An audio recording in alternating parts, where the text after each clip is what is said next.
that thing you do.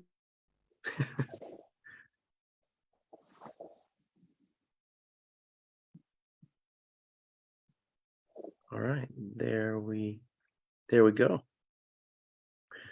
Perfect. All right, and you're here. Okay, great. Hey there, gang. Patrick King here, and I want to thank you for tuning in for now episode number 56 of Talking About Horses. And today I'm very pleased to be joined by Bettina Drummond. Bettina is highly regarded in both the United States and Europe as a trainer and teacher in the French classical system of riding. In 2018, she was named Honorary Equerrier of Saumur with the Cadre Noir at the French National School of Equitation in Saumur, France, making her one of only 2 Americans and one of only 2 women to receive the honor. Bettina spent 17 years in training with Master Nuno Oliveira, beginning at age 7. She earned the coveted spurs awarded to instructors at 17 and was recognized as a master trainer at 21. She was also influenced and coached by some of Europe's finest trainers. I feel like we could go on and on with this, but Bettina, thank you so much for joining us here for an episode of Talking About Horses. My pleasure. It's always a topic that is endlessly fascinating. Isn't Thank it? you for inviting me on this. Perfect. Thank you. Thank you so much. So for folks that don't know who you are, can you give us a little introduction? Who is Bettina? As a horsewoman, or just generally? Oh boy, how about both? Both? How long is your podcast? I'll condense it. I am born of American mother, but raised in Europe. And I started riding in America at age 3 in South Carolina on South Carolina marsh tackies with a Western trainer, shooting ponies. So I got my formation really just bouncing through the underbrush and dodging through trees. And we were taught very early the respect of the horse and the gun. And then during that period, we were living in France. My mother remarried a Frenchman, and I was exposed to French culture. And also my first meeting with Mr. Oliveira was age 6. He came to have dinner in France. And then at age 7, we trekked to Portugal because my mother was rather fascinated by this method of training. And she had been a hunter rider that was trained by Victor Hugo Vidal. So there was a lot of Frenchisms there already. Mm-hmm. And so I basically started going with her on these riding trips. My sister was the rider. I was the extra insurance as a rider, so to speak. And I got to bomb around outside on the vaulting horse. I got my first lesson with Juan Oliver. And then my siblings went back to America, and I stayed on in Portugal, had a much more serious formation then, and then went and finished up high school in America and then university. And during that time period, I started training professionally and went to Mr. Oliveira and said, "Do you think I could do this?" And he said, "Oh, so-and-so came in and said you did a good job." But he was not very enthused about it. He was like, you should find a beautiful man, have beautiful children, and beautiful life, and ride beautiful horses beautifully.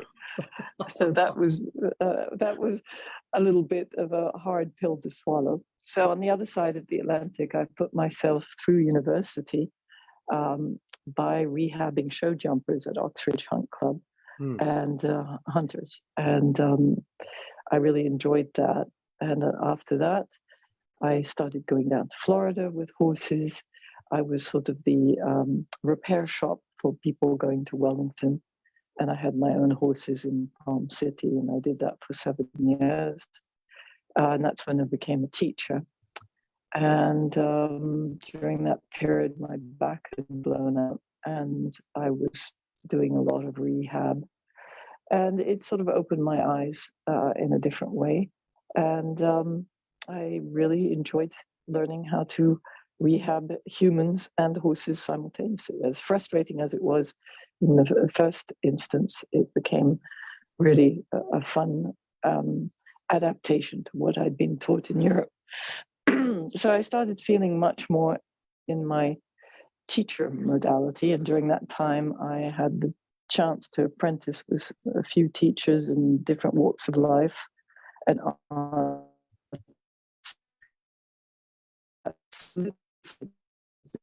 felt seen with a great artist like Mr. Oliveira, who happened to use horses as a medium. And that became an ambition of mine. But I had promised my mother and Mr. Oliveira that I would ride Lusitanos beautifully, trained and ridden with a certain expression. So I had to do that first, and which I did, and to at least my satisfaction. And then I got slowly into the performance art world with other artists, and that's where I ended up. So that's just a general overview. The general overview. Okay, great. That's a lot. There's quite a bit in there. So I'm curious, you mentioned being the repair shop and rehabbing horses. Talk to me about that. What all did that involve? What were we working with there? Well, the show jumpers it was fairly simple. It was recovering the fatigue before they would go down on the next set. At that time, they didn't have such a big treadmill. They had rest periods between going down south and then coming back up north. So a lot of it was recalibrating balance. If there had been a stress on a leg, minor or major, I would use what I knew, having worked as Mr. Oliveira's demo rider in Europe. I was the designated interceptor for Oliveira with his clients' horses. So if the horse was having trouble in the clinic or physically, he would put me on and he would explain to me afterwards why we did certain things. So I applied that to the rehab work with the show jumpers. And then I was invited when really my whole career crashed and burned at 24, because my back blew out 3 discs in a row. I was almost fully paralyzed in my left leg and left arm. And not a single student of Oliveira's or nor show client wanted to touch me, because if you couldn't ride and exemplify the riding, that was it. So it taught me a rather punishing lesson. And one of Oliveira's first students, the person who built the first indoor ring for him after my mother built Potomac, was in Florida, and she asked me to come down and teach her. And I said, I can't ride. I can't ride uphill. I can't do this anymore. And she just smiled and she said, you know, honey, you've forgotten more than I'll ever know. So she had a whole slew of rescue horses and myriad of oddly bred Arabs, which that in itself was a whole learning curve for me, and quite fun. They're smart little dinglings. But I went down that season and really just dug in there and said, how can I help these people and these horses? And I found that separately was fairly easy. It's when you start connecting the two, and if there is a mental and a physical issue on both sides, that was very challenging. So on both sides, as far as the horses and the people? Yes. Okay. It's much, it's an easier gig if someone has a mental issue with a horse that is reacting because of physical issue. But when they both have double trigger points, that's a little trickier. And so I specialized in that, and also I had an affinity for hot stallions particularly. So the vets knew it, and whenever there was a difficult horse that was acting very, very aggressively or in a way that was inappropriate, they'd tell the client to call me up. So I literally paid for my horses, during the season by doing those types of jobs.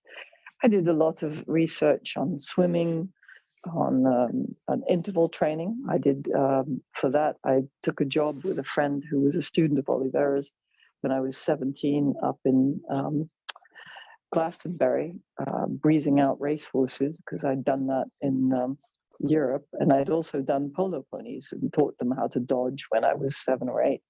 One of my first teachers was a very good polo player. And it was a huge asset to have been, put so young on dodging horses. I actually don't think Oliveira and his son would have given me the time of day as a girl child if I hadn't had that ability and very long arms and legs. I think that would have sidelined me if I didn't have that. So I was fascinated by the balance of the rider's seat and how that could offset some of the rein lamenesses and also the joint insufficiencies that I was seeing a lot in the American horses. So I gradually expanded that when I came back up north with show horses, because I was starting to get results and people were creeping in, and very, very comfortably creeping in, because I never said, "Oh, do please tell people that I did the work." I was like, no. It's like you remember the Unknown comic, the guy with his paper bag over his head? I was the unknown trainer, fixer upper.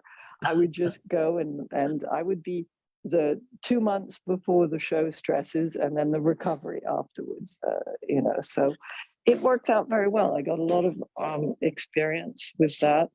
And then I was fascinated by the different breed reactions and the breed standards, because I've always been interested in the how far to go with training without denting the instinct of horses that are bred for a specific purpose. I think working with few bullfight horses at Oliveira's was very interesting with that. So that's in a nutshell. That's where I went. I applied Oliveira's ground techniques, the long lining techniques in particular, and also the Boucher at the halt, recalibrating the horse's balance and offsetting the imbalances.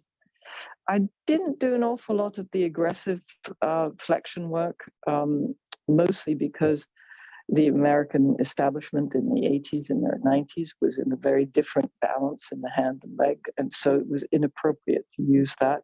It would have created too much stress. And I was very aware, because I'd worked my thoroughbred Fidelio, and he was the one that I completely worked in through Boucher. And when I presented in my last clinic with Oliveira, I said, well, I went too far with this and I found this and that. And he laughed and he said, you have to wreck at least 3 horses and fix them to begin to understand Boucher. So I felt better. Interesting. Yeah. And what's can you dive a little bit deeper into that? I feel like we hear a lot of people talk about Boucher and Gueriniere, and what I've always found interesting in the lessons that I've had with you and other lessons that I've seen and heard you teach is how you can break down, this beginning was Boucher, this piece was Gueriniere, this was the deeper understanding of each piece of those puzzles. Can you kind of break those down for us a little bit? Well, to put a parallel in the Western world, you have the Vaquero training, and then you have the lineage that came down through the Dorrance brothers that had Boucher's influence in it. And the Vaquero training is about dominating the top line, and it has a lot of capstan work and head work, right? Mm-hmm. And it's about making the horse agile and building power. The Boucher work for the Western horse is about making the horse flexible and individual leg control and using flexion work to curb the horse without using a curb. So when I worked with Oliveira, he had, in his mid 40s to late 50s, in that period, he had turned away from Boucher Première Manière, grafted on classical form, and he had made a sort of ambulatory mobile chiropractic release through using Boucher Deuxième Manière, the hands without legs, legs without hands, over the balance and control of the top line. So in effect, he used the leg and spur technique to lift the horse through his middle, and then he released both ends. He did the Boucher descente de main complète, so that they acted as a double vent to the power. And it gave that incredible freedom where the horse really tuned in to that center point underneath the seat bones and the slight rotation of the upper body. And you would see Oliveira's torso move a little bit in a circular fashion and then leap forward or come back on diagonal pattern. And so all those, it made me see riding as three-dimensional. So that insertion of Boucher deuxième manière allows you to place in motion a recalibration, just like a half halt is a moment of suspension within the suspension of the horse's gait. And it's the moment where you can redirect a loss of contact, a loss of engagement. Okay. Well, if you add the Boucher deuxième manière and you render the horse very sensitive to those patterns, diagonal, lateral, and back to front, you have a sort of an effect like surround seat, like surround sound. When you listen, it's like surround seat. Okay. And it allows you to put, to bracket the horse with very little adjustment. It's really what creates lightness throughout all parts of the horse's body. And a lot of people fixate on the loop in the rein and the exaggeration of the horse going behind the contact and then being repressed by the spur work. But I was fascinated by the fact that you could thread the horse's energy and you could bleed certain aspects off in very small ways. And you didn't need the spurs. You could just do a brush of the leg. And that's what I'd learned on Oliveira's personal horses. So not that he ever explained it to me. It was just something that you either felt or you didn't. And it used a bit like a video game. You know, you either got to where you could get the magic axe and go to the next level, otherwise game over, you know. So it to me, that allowed me to track. I went back and then I could quiz Oliveira and say, here in this form, when you do this and we redirect there, is that this part of this book or this chapter, whether it was Steinbeck on the shoulders or whatever? And then he would say yes, or of course, and blink rather puzzled, like, why didn't you know that? So he had a tremendous knowledge of that, but he didn't share it very often. And he wasn't a teacher for people who are very Cartesian in their brain. You know, you had to be able to free yourself up to feel, and then each technique, and then you had to thread that, and then you had to rationalize from the feedback in the horse. And you know, it's that marvelous moment where you hit the true note in the horse. You know, with Oliveira's training, it never played false. You were like, there it is. That's the sweet spot. That's it. But you had to then thread what part triggered that. And I found that very helpful in my rehab work, because then I could take the student and say, like you felt, take this part, and this part is supposed to do X, Y, and Z for the horse biomechanically or in its balance. Add a touch of this, a pinch of that, and there you have your recipe. It puts the flavor into it, right? Yeah. So that's the best way I can describe it. And it was very intangible. You know, it's like holding a butterfly. If you hold it too hard, it dies. So many of Oliveira's top students, the Portuguese, and I remember Ataíde at his funeral saying to me, we went wrong. We didn't understand this. You have to know those techniques inside out, and then you have to compose, and then you have to go back to the teacher and ask the right question. There's the Zen master, you know. Luckily, I come from a family where you're not encouraged to open your mouth unless you have something intelligent and original to say. So I didn't annoy Oliveira enough to not get to ask the right question at the right time. Perfect.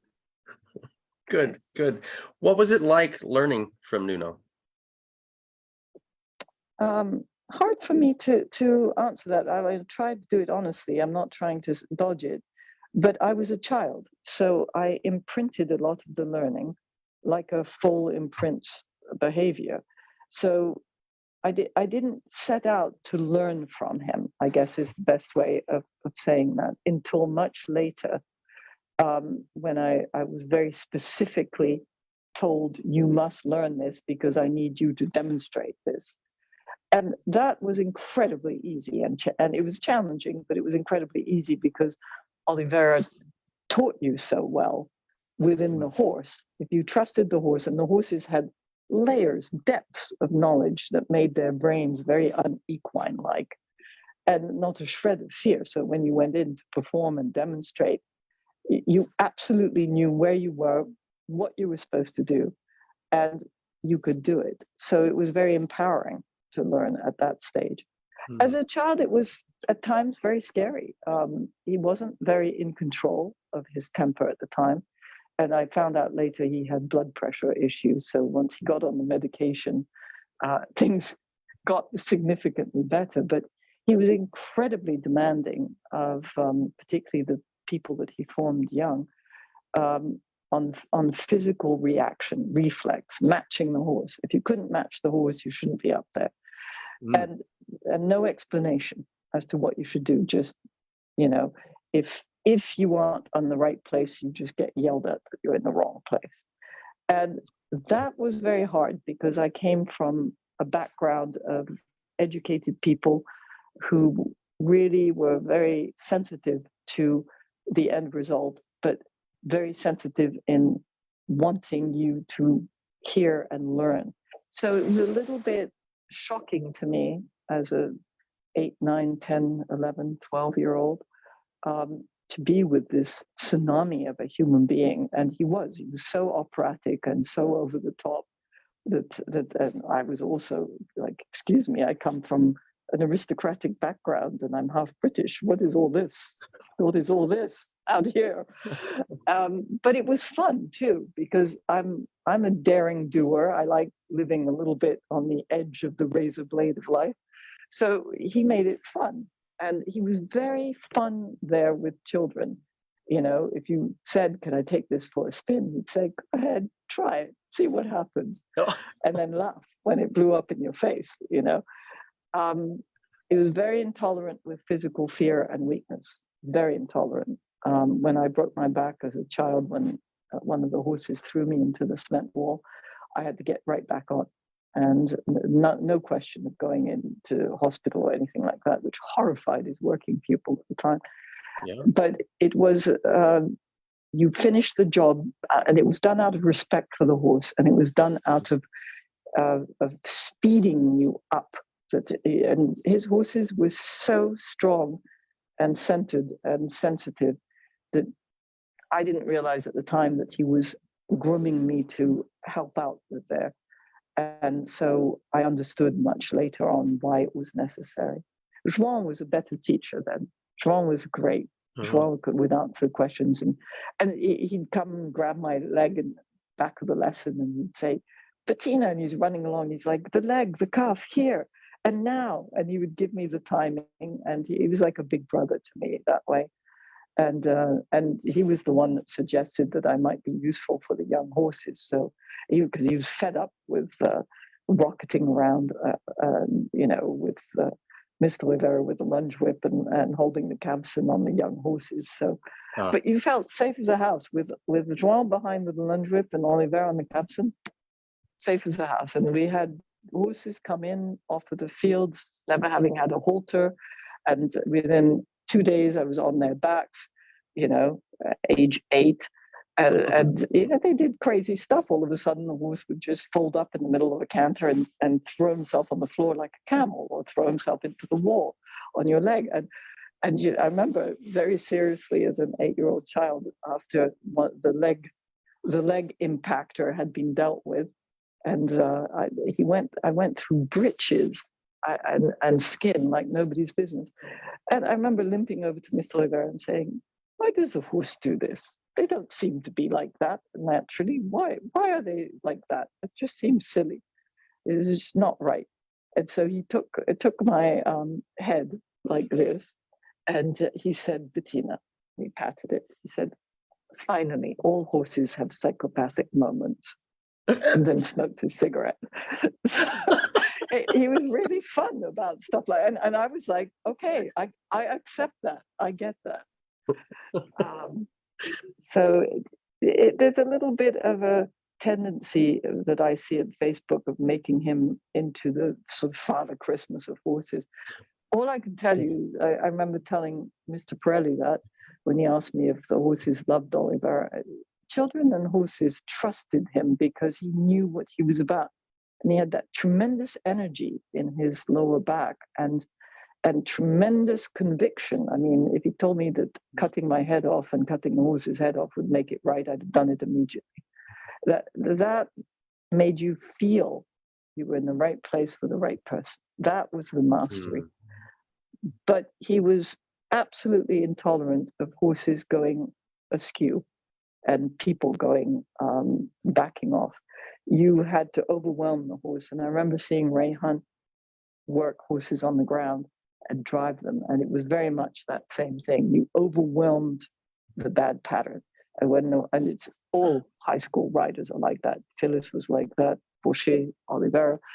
You overwhelm the horse, and when the horse is receptive, then you put the pattern that you need and want in it.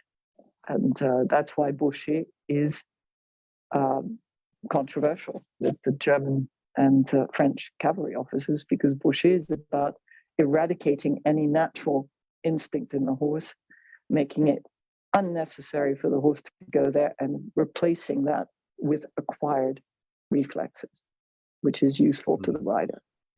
So, the horses, when they were brought in, sometimes the things went very quickly, and within 2 weeks you were countering a horse that knew nothing of humans and halters and things like that, and you were figure of eighting and beginning your shoulder ins and whatever, and the horse was framing more and more with the work in hand, and I thought it was a given. And then I came to America and rode a really badly trained warmblood and said, "Oh, I get it now."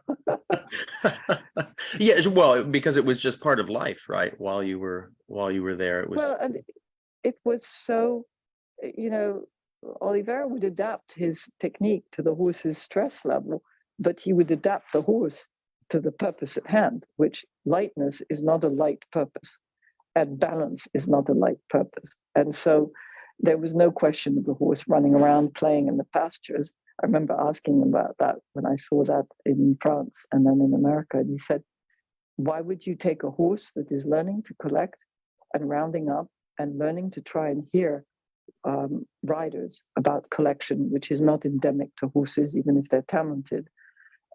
Why would you then put them outside so that they can roughhouse and run past their buddies and run past the hand and run past the leg?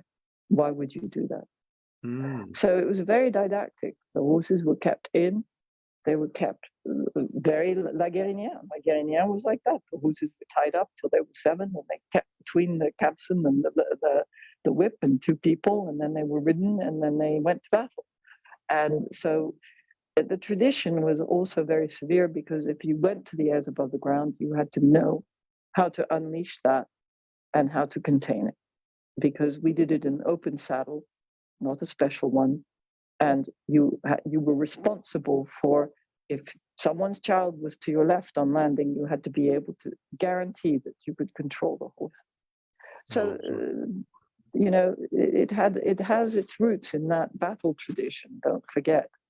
So you don't unleash the power unless you know how to curb it and contain it.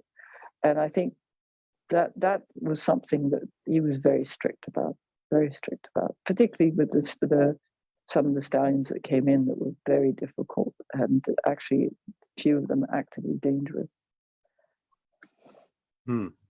Wow, that's super interesting. And so I feel like I've got like 20 questions that could spur off from that. So then how did you adapt then, coming to the warmbloods, coming back to America, and that just being such a completely different environment? Well, Well, Oliveira came up with that notion when I was 16. I'd followed him to his clinics in France. Jean was off on his own career, and so it left a gap. And I had to ride a couple of warmbloods in his clinics for the riders, and I did well enough with one that he thought, oh, this is good, because when I go to America, I want to do more clinics. And, I want you to teach what I teach you with these horses to the clients in between the clinics so that the horses progress better.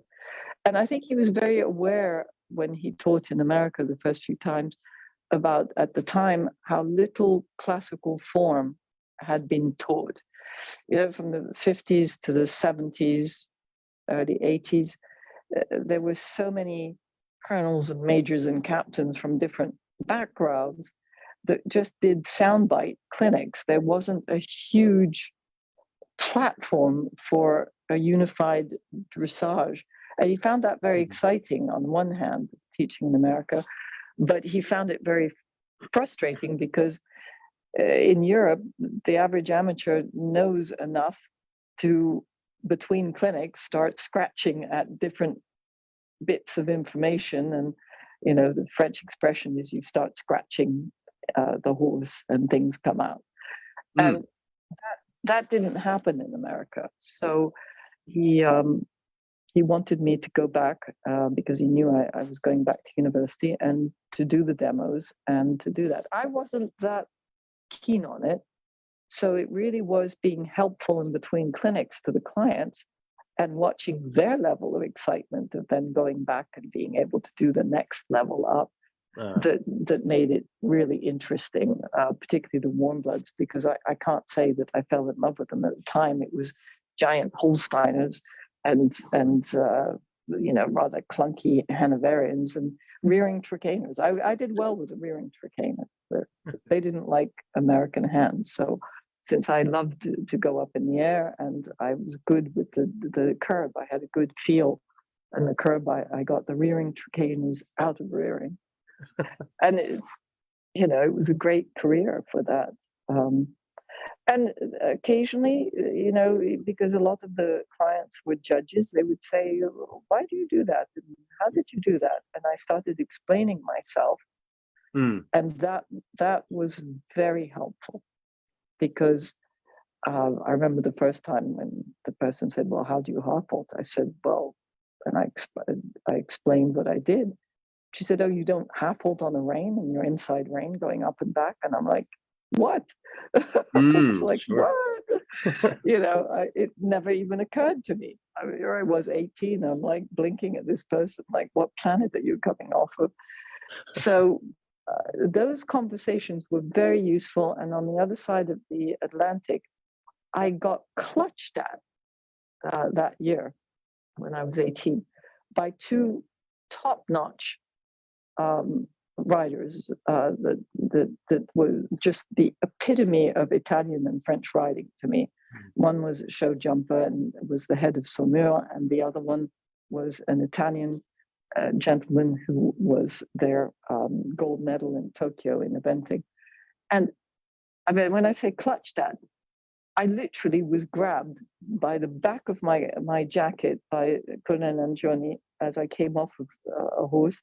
And he said, come with me. And he just pulled me into Oliveira's office and he said, you see all these books? Now, I've read them all. And I have ridden in the Olympics and I practiced Boucher and I can barely ride my way out of Oliveira's lesser school horses and young horses. And I don't understand what he does and how. And then you get on and you do it, and I don't understand how you do it. And you can't tell me. So I can't ask him to do that, but I can ask you to do that. So you do it.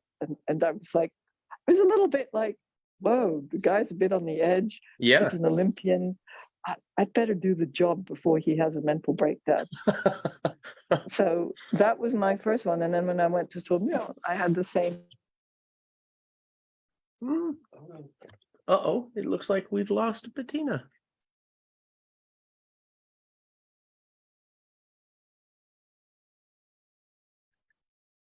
Oh no. We'll see if she beeps back in here.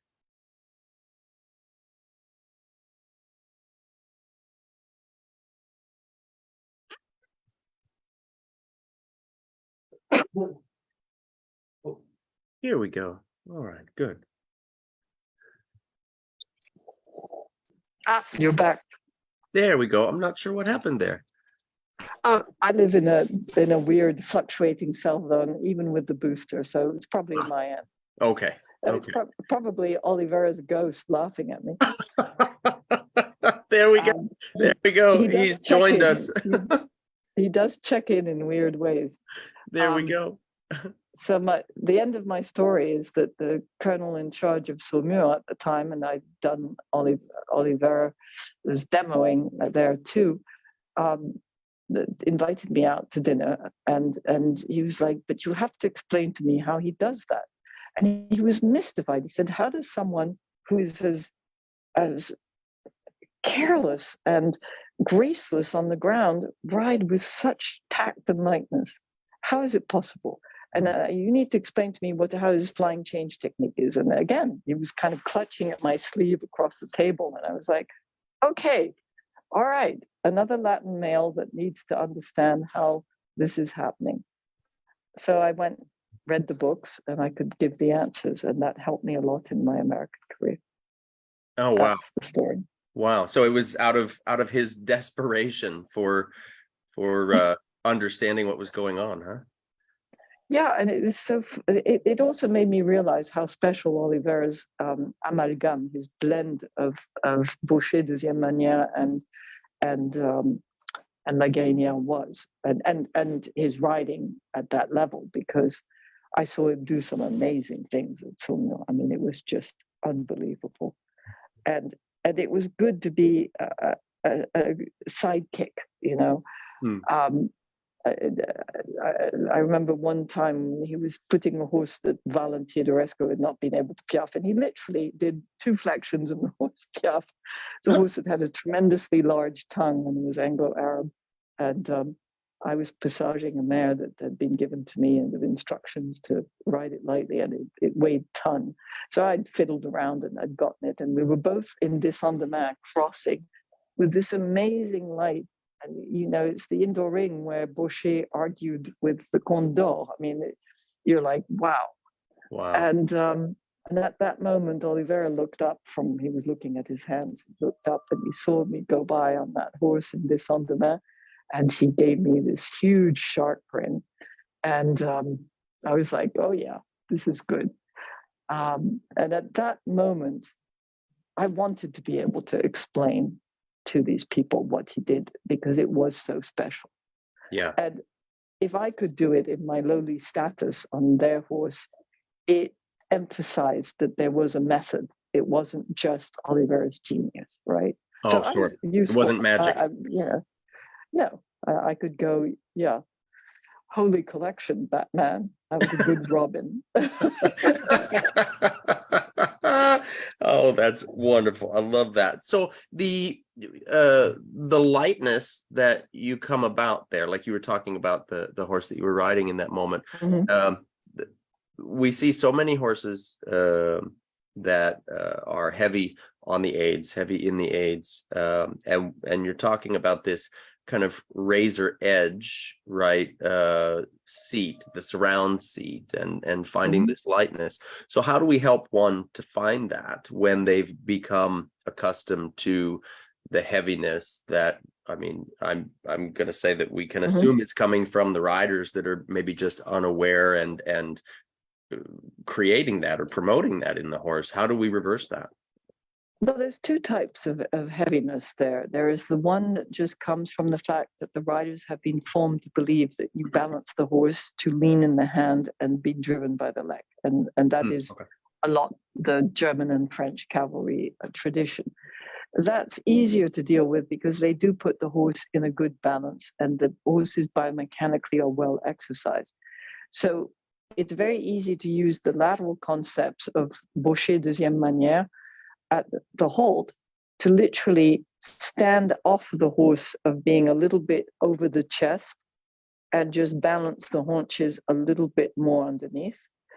And very easy at that moment to move the horse and to unwind the rust, so to speak. It's sort of like taking a bolt and then putting WD-40 and then moving very small until it loosens itself up. And you can do that while you're doing myriads of circles at the walk trot canter. You can be acting like this.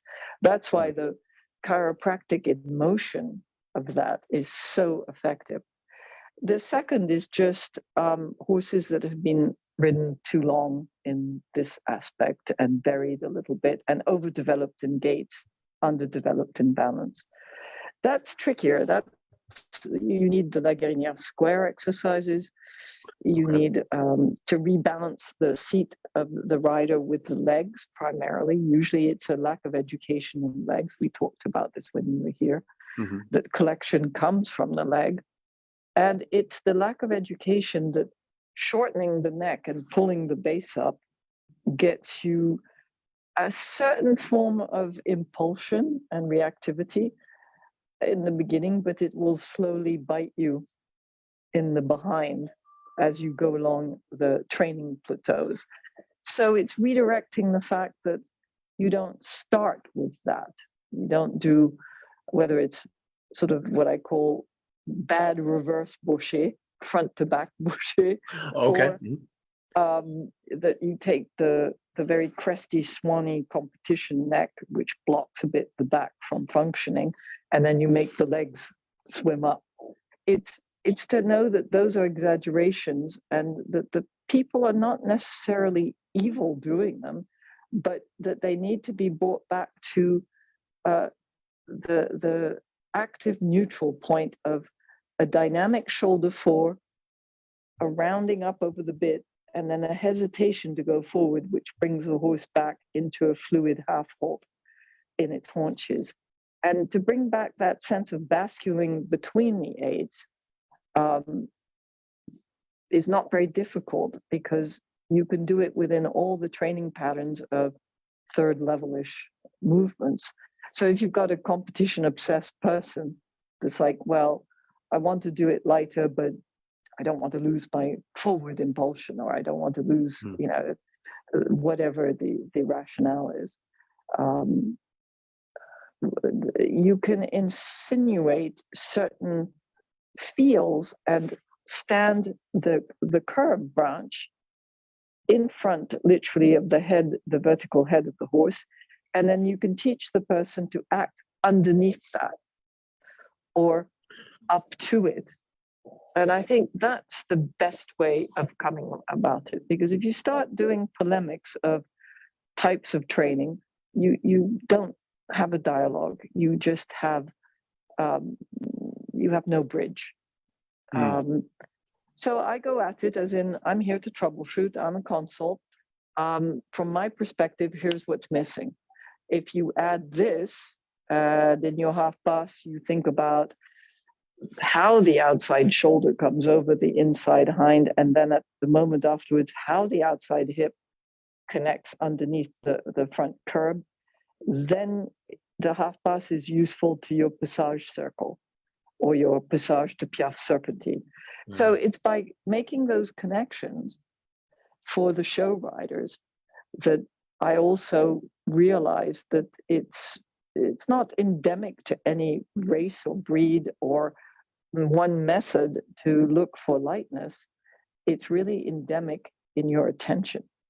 I think Oliveira was a rare bird because from start to finish in the break-in, his attention was lightness.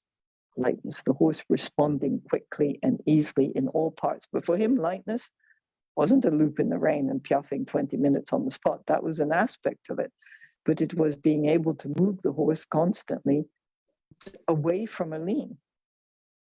Any lean on your aids, lean on the side, lean into a lateral position, lean.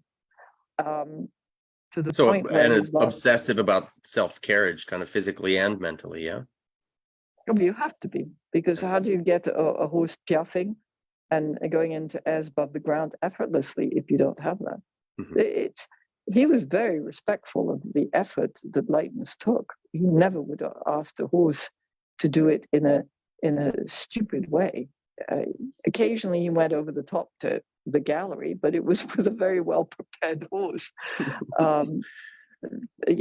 Physically, he never prepared the horses like ahead of schedule, but the horses had the months and years of knowledge and had the awareness of where this was going to. They were never surprised or horrified, or if the horses went out too far, he could catch them and bring them back before they even landed into the stride. That's the speed that you need to get ahead, for the travel lightness. He grafted it more underneath and then propulsed it. I tend to, it's more like skipping it ahead of the stride, because I came to America and I live in a country that's obsessed by gaits. So the descente de main is easier to skip ahead of the effort for me. But those are things that each rider decides. The show riders that let their horses lean are doing that out of fear of loss of contact and being marked down with it, or fear of loss of propulsion. You take away those fears, they start riding better, and they recognize that lightness has a utility, that it's not romantic. It's not an extra frill. It's not the cherry on top. It's actually the meat and potatoes. It's what makes the horses look so good and act so eager. So that's what I enjoy about teaching. Would you say that lightness that you're talking about there requires more of a cognitive understanding from the horse on what's being asked, where the heaviness, we can kind of push one around and they might not understand what they're doing, but we can put them in a place and we can pull them in a frame and we can kind of get a thing done, but maybe the horse doesn't actually understand what it's doing? Does that make even sense? Well, I've seen yes, I've seen cognitive confusion even worse on horses that have been retracted and innovated in the name of lightness. So it works both ways, be fair. Because if you've ever seen a crazy Boucheriste with an inversion in the top line of the horse, and they can't stop the horse from doing things, it's like Pavlovian reflex. Like just throwing out answers to try to find the right thing. Yeah, it's no different than the show horse that gets anxious and starts spitting out one tempes when you're asking for something else. It's all a panic attack because things aren't clear. The key is that the root of movement has to be in those balancing points, and the root of lightness is that the horse at all stages, no matter how it starts out in his training, has to be clear about that starting, whether you call it shoulder 4 in the modern era or slight shoulder in la Gueriniere. The horse has to start with that and has to finish with rounding up under the half fold. Those aspects can then be pushed sideways, up and down, out, and then back and in. But that clarity is what the horses understand. That is the cognitive link, much more than a feel from the rider's perspective. Now, how you develop that feel is your own affair. Sometimes you can put things a little bit under tension to see what comes out. And Oliveira loved doing that. And even if it's a bit premature, maybe I'll start with a little bit of this to make this other thing that's bogging down come lighter. That's experience. That's the métier, what they call the professionalism. But the confusion, the deadening of the horse is what you're talking about, the deadening of the horse. I find I started with the anxious, panic-stricken, tightened horse in the name of Boucher. And I found that incredibly distressing as a child, incredibly, because I didn't understand why the horse wasn't trusting to let down his guard. So contraction in the name of lightness to me is more of a fear. The deadening is sadder because the horses have learned, what is that horrible shrink term? Acquired helplessness. Oh, yes, yes. Through repetition, right? Yeah. I think it all depends to me if the person has gone out deliberately to use it, or whether they've accidentally hit a stumbling block and the horse has just died beneath that. Most of the people that I teach, I'm glad to say, are not like that. And I've only had to fire myself and dismiss myself a few times as a professional, where I've said, I'm sorry, I'm not the person for you. And why is that then invariably in America, you say, I'm not the person for you, here's a referral to someone else. They run after you like, no, I was just going to do it. Don't go, because I know you have something important and special and I'll pay you lots of money. And you're like, no, I'm the wrong person at the wrong moment in your riding career. You're not going to hear this. And I think that's something, the horse can't reserve the right to fire itself, basically. So that's where, if there's confusion, which we all do at all stages of training, we may create confusion and explosions at times. You have to be able to get back to that starting point. And you have to be able to start the next block of knowledge, the next complication, with the first few months, with putting those safety margins in. And you have to be able to associate that feeling into the next level of self-carriage, of rounding up, of mise en main, of pole attitude. And you can't be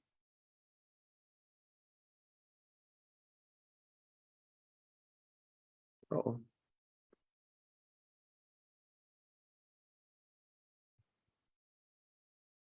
Looks like we may be struggling again with connection there.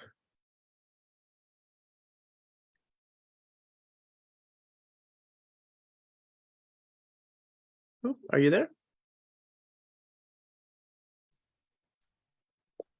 We're back. Oh, there we are. We're back. Good. We're back. It's actually, my nickname is Zorro, because I do flyby sightings on horseback in the show world. So now you see me and now you don't. There you go. There you go. Where was I in that conversation? You were talking about carrying those elemental trusting pieces forward into the work. Right. And I think that is the mark of an equerry as opposed to just a rider. And we are trained it's not just don't go further than what the horse is able. It's, if you're going to push that envelope, know how much air to blow in it so that it has a stretch, and then back off, and then go back in and back off. And Oliveira was like a spelunker, you just listen.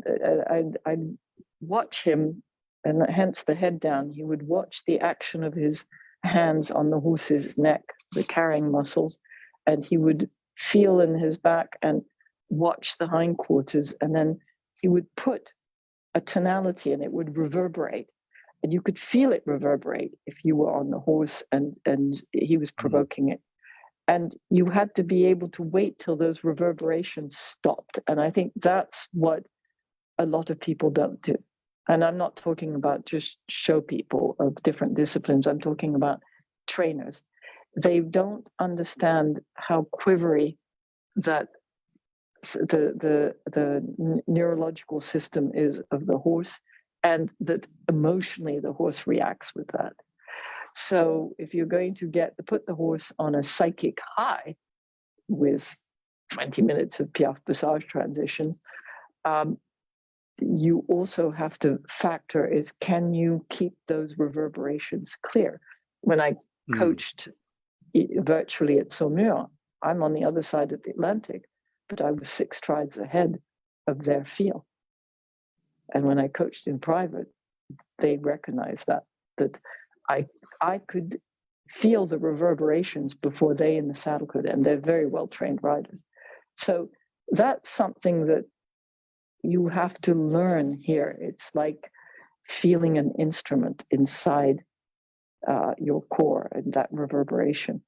And that's Oliveira's quintessential training of another equerry was based around that. not around the cerebral part.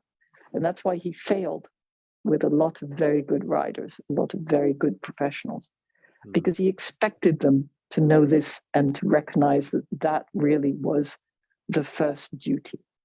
And for him, the other was just noise, complicated noise. But that's why he would look at you and say, but of course it was that book. How could you not recognize that immediately?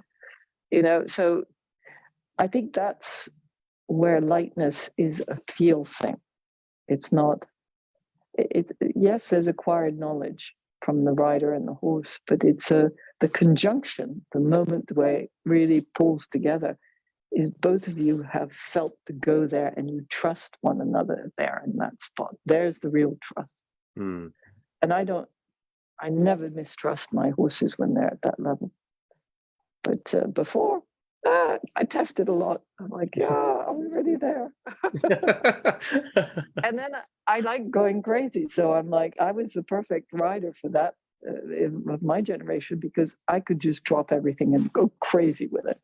I loved it. I was like, eyes bugging. My mother was so relieved when I did my first balotade and my eyes were glinting. She's like, here, take the horse. No, you have to train Bettina on this horse. She was so relieved. And, that's something that all the equestrians I've ever met have been tremendously generous towards me, of all walks, because they recognized that I had that feel.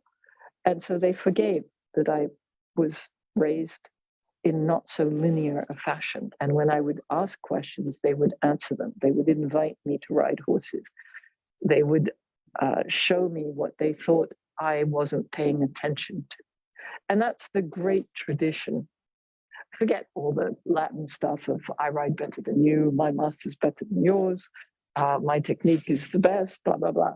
They write a lot of that. But when you're one-on-one, or when you're a young person formed in that school, they want to see you understand that. They want to see it go to the next generation. They want to see it go to the horse through you. They just are like, why do you have these two glaring gaps in your writing? That's what was said to me. Well, I didn't know they were glaring gaps. I didn't even know their gaps were there. Excellent. Teach me. Right. The openness for it. Sure. Yeah. Of course, they all did it behind Oliveira's back because he was so possessive. He was like a totally jealous woman. So there was absolutely no talking about this. So, but I'm very grateful for them recognizing that was something special, because it showed me, with that caliber of rider and teacher, it showed me how rare it was to work with a master like Oliveira. I mean, I always knew it. I knew he was, over the charts and kind of mad with his genius. But it really placed it so that when I hit my best formative years with him, I could give him that part, artist to artist. And he was tremendously generous in saying, this is your talent and this is your expression. It's not the same as mine, but it's complementary. And he was very, very generous with that. He understood that. Yeah. Wow.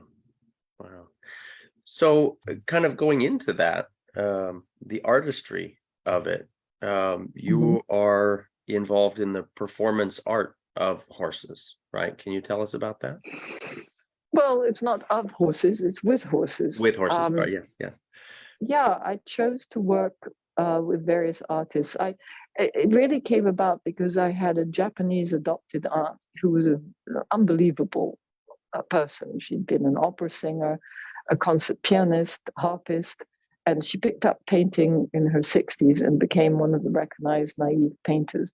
She was just one of those people that had the tremendous discipline to study and that tremendous feel, that vibration.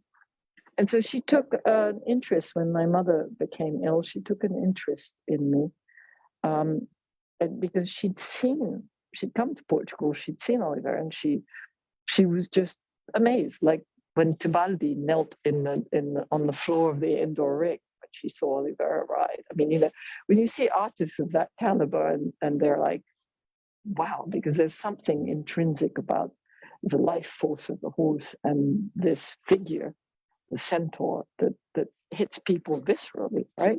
Yeah, yeah. So this art had seen that, and she respected that art form. And I loved the piano, so she'd invite me for the musical soirees. So I grew up around Yo-Yo Ma and Peter Serkin yelling at each other about interpretation, and then after they yelled, they'd play together, and it was just an extraordinary moment. And my grandmother had a lot of literary people around her, including Lillian Hellman, who, thank God, liked me because she was very difficult.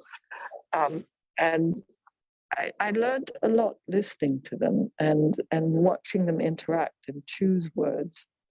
And I loved then going around with the horses and feeling my way around the music that I'd heard or the musical words.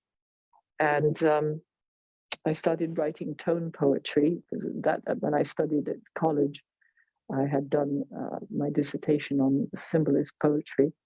And it was something that came together rather naturally. And then I started freestyling with the horses in my early 30s. I started turning on the music and wherever I went, and then whatever came out, came out. And that was really fun and challenging. And still to this day, how I ride, I like riding, on the moment. The horse has to be completely with you for that to work. And you just have to feel your way through the layers of music. But those are the impromptu performances that I really enjoyed. And then I had an impromptu experience with ABT dancers. I was at a cocktail party down the street from here in a very famous garden, and I'd been asked to bring Mimi, who was a dancer. She was just so unbelievably supple and very prima ballerina absoluta in her stance. And I started dancing, and then these people suddenly came across the lawn and in their jeans started dancing around and together. And it was just like a dance jam session. I didn't know who they were. They didn't know who the horse was. And it was the most beautiful performance. And then I did that with some musicians, again in this garden. And I was hooked. I was just hooked because and then the practices are so marvelous because you can listen in between the instruments and get to know them, like the Ethel Quartet I've worked with now for a couple of years. And this last performance last year, I was able to hear clearly their interplay and then place the horse's movement in between the musical phrases and play with the moments of each individual instrument. And it was just magical. It really was. It was one of the best rides. And the horse was young. It was his first time out. There were some things that were not accessible. That's a command decision you have to make on the spot too. Is no, don't eat that now. It's too much for you. Yeah. Oh, wow. And you just recently finished filming a music video, is that right? Or is that still in production? Yes. No, it's now gone into rough cut, and then we have to do the fine cut edit over the winter. But yes, I started last year, and I wasn't sure if I was going to finish it, obviously in my situation. But I'd kept back the third horse because he was very immature as a stallion, and I thought it was too soon for him. And he has a very solid, rocky feeling to him. I bred several horses and bought 2 others with a notion of a certain piece of music that has 3 solo instruments and an orchestra. And yeah, long story short, each horse has a different tonality which fits a different instrument. And so that's my final project.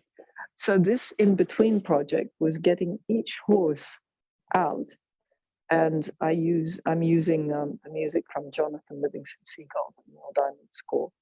And I thought, I want to go into nature And I want to have this resonate in my head while the horse is resonating with the training. And I want to see if it comes out right.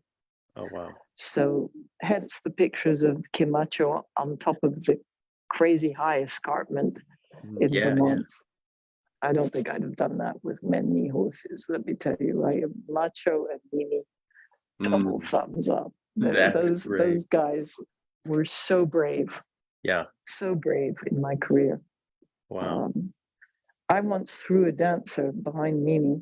I invented a cool maneuver, wasted it on a fundraiser for the World Cup or something equally stupid, but it was marvelous. I went towards her and I said, "Give me your arm." When I pushed out, and I walked in school walk, and I grabbed the dancer and I threw her behind me, rocking the mare back on the haunches. And she goes out in this perfect arabesque, and I canted off. The second time I did the maneuver, I wanted to put less power because I hurdled the poor woman so far. I thought she was going to break a leg. But Mimi, completely unhorse-like, leaned into both aspects of the maneuver the second time round. Now, most horses would be like, look, this human being just went past me, and then we rocked him forward after rocking back a little bit like this. Mimi, she was like, I know this. I know what I'm supposed to be doing. Get out of my way. She understood the you choreography. Do you, I do me. Yeah. Wow. And I have the fun at the end of that performance that of Dover's voice in the back going, well, that was blankety blank fabulous. So I knew I'd done something right. Well, and that goes so much into what you were talking about, really having everything available in the horse when you're doing those things, when you're but those relationships also take knowing the horse from A to Z and the horse knowing you. You have to disarm in the training. The horse has to know your weaknesses, and you have to assume the responsibility of the horse's weaknesses, and the horse has to want to give you that. So then you can glory in what you can do. Some horses are born performers. Those recognizing them is also part of the training. It's recognizing that the mind is not going to fry under pressure, and that the body is going to glory in it. And who wants to go in and see a timid horse overridden by a bullish rider? And when you're talking art, right. Elizabeth Stredd took one look at Mimi, and they were like divas together. They were like recognized artists. It didn't matter that one was an equine and that she didn't know anything about horses. She was just like, there it is. She's a prima ballerina absoluta. Wow. And, wow. So you talked about breeding horses for breeding them to fit instruments. Well, that's a specific project. It's not fit instruments. I bred them hoping that there would be a tonality that would match the reverberation of instruments, a deeper tonality for the cello, higher tonality for the violin, and a clever tonality for the oboe. And that's a specific piece of music that since I was 7, I wanted to ride horses to. And I didn't even want to ride dressage then, but I had this vision. But I've bred a lot of horses in my life for learning my end, which is learning not to choke a certain movement or learning to milk a certain line while doing another thing with the legs of the horse. It's really like being a classically formed ballet dancer and having to learn jazz dancing, and that required a different transition for me, because I was trained in equestrian art, and it doesn't get more didactic than that. And I was like the poster child for it. I had the body, I had the training, horses, here I was. And it never really floated my skirts up. I was good at it. It was nice. Everybody was like, ooh, ah, and when I was about 18, I came away from Oliveira's, and I was like, I'm going to throw up if I do another line of one tempies to music. And whatever, and not know how the horse feels about it, you know? Oh, So that's what made me look a little bit differently. And the flow. I'm a bit of a I have a jazzy feel to my technique, particularly my classical form, that I like it to not lose the purity of the form, but to be able to move the horses so that they look more like liquid underneath the skin. That was more of my ambition. I never wanted to be Mr. Oliveira or ride like him. I had clients that would say, I don't want to just know Oliveira, I want to be Oliveira. And I'm like, how could you be someone that is a master anyhow? And you know, people said, well, you don't ride like Oliveira. I'm like, look at my body. I'm a girl. I'm a long, thin girl. It's not going to look the same. I can do the same moves, but I have to find my own expression. And that's what I meant when Oliveira was very encouraging. When I rode my first horse that I bought from him over here, and then he saw what I did, I think he was very moved, very moved. And I like to tease him. I used to go and ride his horse Swant that he sold me for $1, because I didn't really like the horse, but he wanted me to have it. And he would say, well, do this and do that. And I would say, no, it's my horse. I want to do this music. He'd say, you're a terrible girl, but I like you. So, yeah, sometimes you also have to hold your own. It's the same thing as a horse that's dominant and trying to push through the age. Sometimes you have to hold your own. I don't think I would have gotten as far as I did as a student if I hadn't been able to say, no, I have a clear vision of where I need to be and what I'm trying to learn with this. Yeah. And I don't want to duplicate. I don't want to be a pale ghost of you or an imitator. Right. Finding your own in there. Yeah. And it was fun talking to him on that level. When we had tired from clinics and we had dinner, he really needed to rest his mind and be away from people's shoulder-in fixations or you know, piat needs. He just wanted to talk about things that he felt were very moving, and I always respected, even though it shocked me as a child, that he would be moved when things were beautiful to cry. As a big macho man, it was quite amazing to see that. Wow. And beautiful tears, you know, not ugly weeping. Just, you know, and then he'd need to hold your hand to know that you felt that moment. Oh, really? Yeah. Wow. He once asked me why I didn't cry a lot. I said, well, first of all, because you trained me, and to cry in front of you would be to be dismissed immediately. But I said, also, I come from a long line of people who weep internally at beauty, and we just sit mesmerized by it. I said, I'd rather be mesmerized by beauty, however it grabs you. And so again, that led to a conversation of, we felt the same way, but we reacted differently. And that taught me a lot about training horses too, that you could train the same exact techniques, but the horse is going to react differently. And that's got to be okay. Otherwise, you become didactic. I once told Gueriniere Racinet, you know who Jean-Claude Racinet is? Yes. The book on Boucher. I once told Racinet that he was too German for me with the way he was didactic about Boucher. I thought he was going to hit me at first, and then he laughed and he said, I understand why you were saying that. And then he said, well, you're more Boucherist than I am. I said, no, I'm just further in the second manière. But it was the didactic way of, it has to be that or nothing else. And I reject that. I'm American. I live in America, and I have opportunities as an American woman rider because I want to see what other people are doing with it. I may not agree, or I may say, you're deluding yourself that that's the pure form, you know, but that's my job. If they're hiring me for it, I'm equally happy to zip it if nobody asks me. which is why I live alone. But it is amazing to me how many people in different walks of life in America are curious about lightness and this graft. And I find it so touching that on both sides of the Atlantic, over here you have true unity and you have horsemanship through feeling.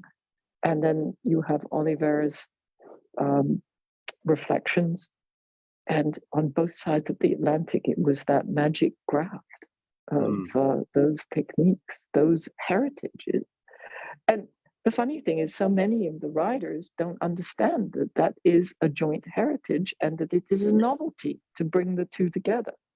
Yeah. It is not been seen before, but it truly is, I think, the chiropractic next level up. And I think dressage, in its definition, will not last in this century if it doesn't redefine around the horse's chiropractic well-being. I think that's a given. It will become a strange, exaggerated, like if you see someone do a bad flamenco and it's all, So I think that I'm encouraged. The end of my life in Korea, I'm encouraged because I see those connections being made, and I see all you young trainers beginning to interact the way we used to at that higher echelon without the ego getting in the way. And, if someone, in my world, if someone had the body, the time, the time was right, and they had the horse, you were like, go in there, do it. Everybody was supportive because everybody benefited from that. Right. And if they saw that there were some failings, they would quietly help you clean it up, because it didn't help them if it wasn't, well received. So I think that you will find that I think America has a big, big place in this. I think you need to get over the American fascination with, I just want the buffet. I don't want a sit down meal. To grab bits and pieces and then kind of cobble them together and say it's a new technique. I've reinvented the wheel, and here's a orange plastic swizzle stick to do it with, and that'll be $15. We market too much, We just try to sell the idea too much. Let it cook. It's like the training plateaus. Go back to your shoulder and let it cook. Let it mature, and then have another dialogue with another teacher. Ride someone else's horse. Yeah. Make those opportunities through conversation. Yeah. And that is the great gift of Europe, I think, is that you have those conversations. Well, yeah, the collaboration, the conversations, it's I've always felt that that's an important thing. We think about, it's a living art, right? So it only survives by the practitioners and what they're bringing to the table and sharing with each other and expanding it. It's only just now becoming a living art. It was an obsolete art. It was an art based around military warfare, whether you do the 18th century hand-to-hand or you do the 19th century charge the guns. Your pick which type you want. But it was very stylized and standardized. And I think, there's a reason why the four big schools have to get together to sort of go, come on, everybody, clap to it. Right. And that they invited, people who do liberty acts or people who are musicians. They have to put something with it. So I think it's beginning to morph that way. They still define themselves by those regulations there. You have to have the elegance, the straightness, the this, the that. Much like competition, because that's where competition took it from. The art form of we want to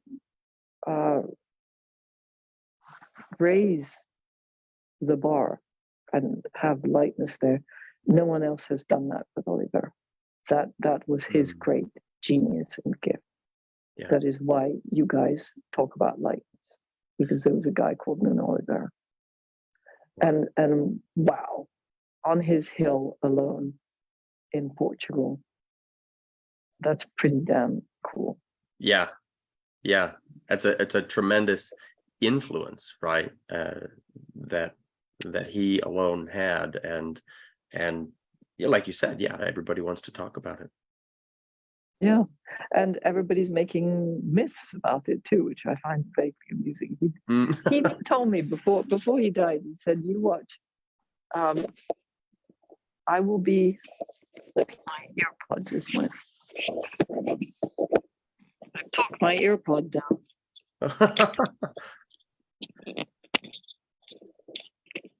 Come on. Do I have you back? Oh, yep, there we are. There we go. I drained my earpod. I talk so much. Oh my gosh. I know, which is why I don't put both in. So yeah, I think that there it is. The notion of artistry and lightness in writing, because it comes from Oliveira, it shouldn't make so many myths about. You know, he is the Santa Claus of horses, and he was always kind to amateurs and professionals, and like, come on, you know, it's that I need to rewrite history to make it acceptable. No, I like the fact that he near terrified me as a child. I was like, crazy eyes. I used to call him Frog Face because his eyes would bulge when he was mad, and he would hang his flippers over the balcony and kind of flap, and then he would give up on the lesson and he'd hang with his eyes. And I remember I went past him once and I said, "Mr. Oliveira, we're trying. It's all right." Oh. And he said, "Bettina, you're a very sweet child." I felt sad-looking frog. Oh, there you are. We missed the last little bit right there. I said I felt sorry for him as a child. He was a very sad frog. A sad people frog. Didn't get it. And a very angry frog if they really didn't get it. Oh, but he, you know, he cared. He cared enough to be passionate about it. And if you can't ride to opera the way he did an exhibition for Buffy Stevenson, Adlai Stevenson's sister, who was a friend of my mother's who came, that to this day, my hair stands on end thinking about it. Wow. He did it to Madame Butterfly's death scene. Oh. At the end, when the gong went off, he cantered in place, came round, piaffed the horse, dropped the rein, and did a balatade that I thought his head was going to hang on the speakers. I've never seen the horse jump like that. Landed cantering in place, and it's a very short arena if you've seen it. That's a very short width. Yeah. But usually I jumped about 5 to 6 feet. He must have jumped 8 feet in the air from a piaffe. And the horse was like that. He wasn't out of his gourd. He was on the edge of everything he had. The horse's legs were like this, and his brain was like that, and his ears. And Mr. Oliveira was there, and then da da da da, boom, and off it went. Wow. And we were like dish rags. We were just like, It was what, 6 minutes, 7 minutes. We were just like eradicated. Wow. Wow. I'll never forget that. That's when I started really taking him seriously as an artist. I was like, he's not just a mountebank. Because sometimes I'm like, oh yeah, he's pouring it on for the gallery. Yeah, not interesting. Reading my book.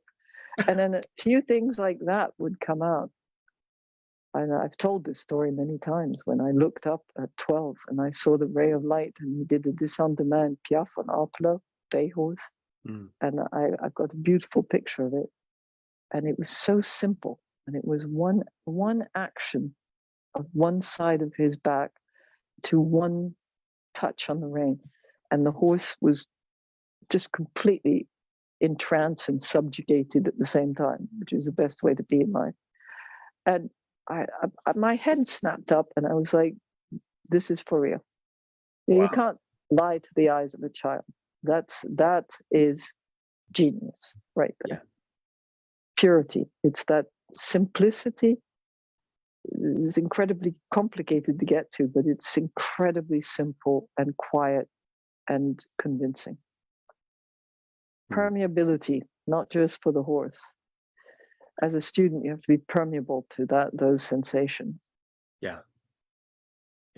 And then you can study the art with horses, because you have to be permeable to that. Oh, of course. Yeah. You have to be able to cry, even if it's internal. Even if it's internal. There you go. You were starting to say before your ear pods went that Nuno mentioned something to you before he passed. Oh yes.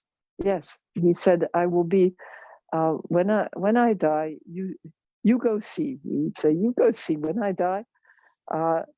20 years later, I will be more famous and more well known than in my lifetime." No kidding. Prophetic. Right. He called it. He wasn't a high intellectual about a lot of topics, but he had a canniness, an earthiness and a canniness that he understood himself and his motivations very well. That's why he could take advantage of people. And when I said, "It's a bit shameful that you're doing that," he'd smile like a big shark and he'd say, "But I can, and I'm good at it." Peacock moment, peacock. And you had to love it. It was and I was good therapy for him, I think, because I'd be like, no, you can't do that.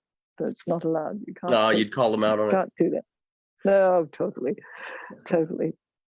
And that was level 1. Level 3 was when I'd flag down the groom on the way down in the morning, and I'd give him a 10-page letter, and I'd arrive later, and Oliveira would come waltzing out, and he would fling the letter into the wastepaper bin, and he'd say, "Oh, well, it's good to talk about these things. Let's go ride." Meaning, I accept that you're angry and that was not a good moment, and I misbehaved, but I'm not going to say anything about it. So moving on. And I was perfectly okay as long as I said my piece and I got listened to in a certain way. It was quite all right. There you go. But again, it's like holding the line with a horse on the lunge line. The horse doesn't pass the capsule, doesn't get behind the lunge whip. And when he would berate me for it, I would say, "Well, you have only yourself to blame. You trained me." That's great. That's cheeky. Great. I was very cheeky. Oh, goodness. So with talking about the artistry and talking about the collaboration, the sharing, talk to me for a bit, if you would, about the APAHA program. I'd like to kind of put that out so folks know about that.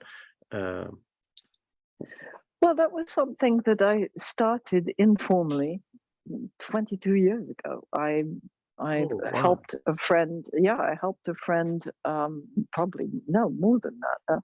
But I helped a friend who was a professional who'd worked with Oliveira with 2 of her students, and so they'd come down here and they would work. And one of them was very poor and was obviously not going to get an advantage to ride horses. And I had a cheval de selle that I had trained up, because every 2 years, 2 or 3 years, I take a different breed and have all my life to learn how to adapt this technique so that I could dialogue better with people with different types of horses in the clinics and adapt it better. So she needed a trained horse to ride, and so he was sort of done with what I knew that he could do, and I gave her the horse, and I gave her the free access to bring the horse back, and then a young horse. And I did that with pretty much every young trainer. They had the capacity to come and ride a trained horse if they needed, or I could help spruce up their trained horse, and they could bring in a horse and start it from scratch and get some of the holes filled in on the break-in if they wanted to get to that idea, that perception of working towards Boucher grafted over La Gueriniere. And it didn't always go down the linear progression. Invariably, young trainers want to get places, or they want to study one aspect, and it's their right, as it's my right to say, if I were you, I wouldn't do it quite now. But sure. and I've had some come back later and restudy. And so I thought, well, why not make this a little more formal invitation? And so APAHA was created with that in mind. I bankrolled the whole thing myself the first a few years. And we did workshops where I would invite people from different walks of life and give them the opportunity and a horse to ride in front of them. Sort of the same sponsorship program that the young riders have. And I helped London with her fundraiser with Mimi. I did all the pouncing about and gave them my DVDs to sell to raise money for those kids to be able to work with the various coaches. I thought, well, if I help them in their world, which doesn't actually interest me that much, why don't I start something for American trainers, professionals, that will not have the wherewithal all the time to go to Europe and ride a trained horse, or to people specifically interested in the path that I've taken, the studying with Oliveira. And so some people come in just for one visit, some people come back over and over again, and some people climb very slowly. And sometimes it's a 2 or 3 year process before they can get to the next idea. And that's what I'm here for, is to say it's perfectly okay that it takes X amount of time. It's supposed to take time. So it's an American disease that somehow magically you get a trained horse and magically somehow it enhances your riding, which it doesn't. Enhanced riding has to be practicing lots of little adjustments and gestures over and over again, and having the capacity to keep coming back to 2 or 3 different teachers and refine your ideas and then decide on the path. And then being brave enough to say, this is my path, this is my work, could you take a look at it? And that's a trust that Americans have a hard time, because they used to constant barrage of criticism of you picked the wrong way of doing it, the wrong horse, the wrong this.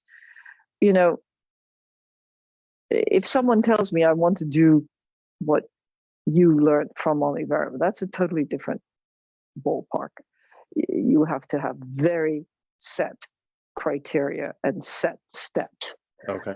Everybody can do a little bit of it with any horse at any stage of formation. But if you say to me, I want to ride in lightness, in a double bridle, to music, and have classical form and do Boucher at the same time, okay, you've got about 20 years of study, and no wimping out. Don't sit there and say, gee, it's hard. Gee, it's, and you may have to get other horses. So that's a long process. But the process of having an eye that it's benevolent in the sense it wants to help you, but it's not a slacker eye. It's not there to say, oh, that was pretty good. It's there to say, that was a good try. This is a good interpretation. That's not so good. Or if you're telling me this is what you want to get through, I'm missing this. My eye needs to see that, or I need to see this added to it. Like a master chef, I need to taste the cuisine, and I say, well, too bland, too much this or that, or interesting choice, new recipe, interesting choice. Not convinced that it's really the original recipe, but it's an interesting place to go. That's what I got in Europe from people. Nobody ever told me I was dead wrong,